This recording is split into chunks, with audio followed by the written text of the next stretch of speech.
Good evening, everybody. Today I thought I'd make another video. Well, we're doing this daily. We're doing the Gospel of Mark, chapter 8. But before we get into this, I'd like to say to all my Muslim brothers and sisters, I hope your Ramadan is going good and blessed. And to all my fellow Catholic and Orthodox viewers, I hope your Lent is going as blessed as mine is, because it's going very good. So,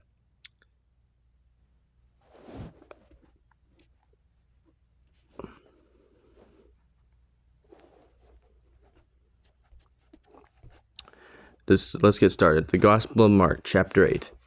Jesus feeds the 4,000. During those days, another large crowd gathered. Since they had nothing to eat, Jesus called his disciples to him and said, I have compassion for these people. They have already been with me 3 days and have nothing to eat. I'll send them home hungry. They will collapse in the way, because some of them have come a long distance. His disciples answered, But where in this remote place can anyone get enough bread to feed them? How many loaves do you have? Jesus asked. 7, they replied. He told the crowd to sit down on the ground. When he had taken the 7 loaves and given thanks, he broke them and gave them to his disciples to distribute to the people. And they did so, that they had a few small fish as well. They had a few small fish. He gave thanks for them and told the disciples to distribute them. The people ate and were satisfied. Afterwards, the disciples picked up 7 baskets full of broken pieces that were left over.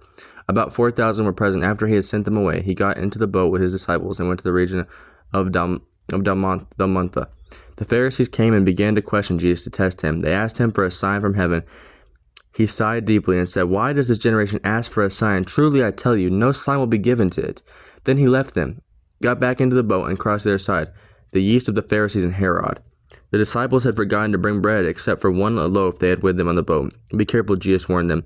Watch out for the yeast of the Pharisees and that of Herod. They discussed this with one another. It is because we have no bread. Aware of their discussion, Jesus asked them, Why are you talking about having no bread? Do you still not see or understand? Are your hearts hardened? Do you have eyes but fail to see, and ears but fail to hear? And don't you remember when I broke the 5 loaves for the 5,000? How many basketfuls of pieces did you pick up? 12, they replied. And when I broke the 7 loaves for the 4,000, how many baskets of pieces did you pick up? 7. He said to them, Do you still not understand?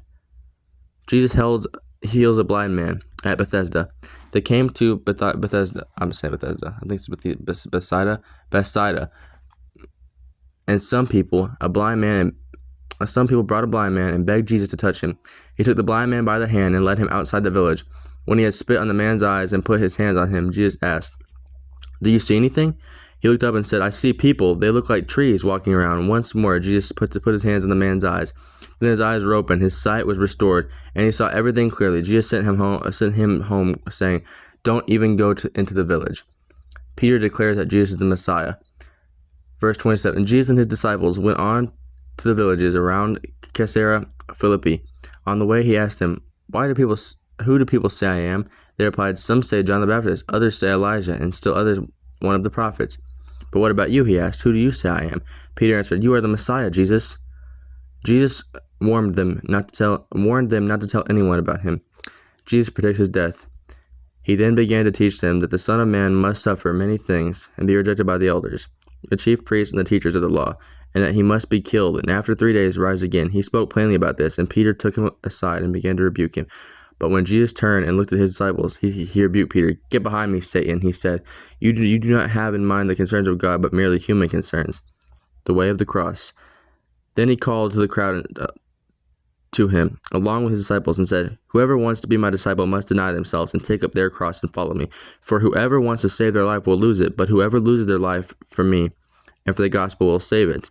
What good is it for someone to gain the whole world, yet forfeit their soul? Or what can anyone give in exchange for their soul if anyone is ashamed of me and my words? In this adulterous and sinful generation, the Son of Man will be ashamed of them when he comes in his Father's glory with his holy angels. And that is the Gospel of Mark, chapter 8. So, I've heard that a lot of people are like, well, why did Jesus call Peter Satan? Well, first of all, he's saying, like, because the devil's plan was to try to stop, because, little did they know that it was the devil's plan to try to stop the crucifixion, because if the prophecy were fulfilled, Jesus would save all humanity. So what he's telling Peter is, your desires are of the devil, wanting to save me. I have to do what I have to do. Your desires are human. They're not what God's will is. And it just showed that Jesus was always loyal to God alone. He would always follow his commands. Again, he's the perfect man. So I just wanted to read through this today. And I really hope you enjoyed. I'll be back tomorrow for the Gospel of Mark chapter 9, as we're getting slowly, piece by piece, through this gospel. And we'll be moving on to the Gospel of Matthew, and I believe almost a week's time. So stay tuned for that. I love you guys. Remember, I'm with you whenever you're watching this, but God is with you always. He loves you, and I love you. Have a good day. Stay blessed.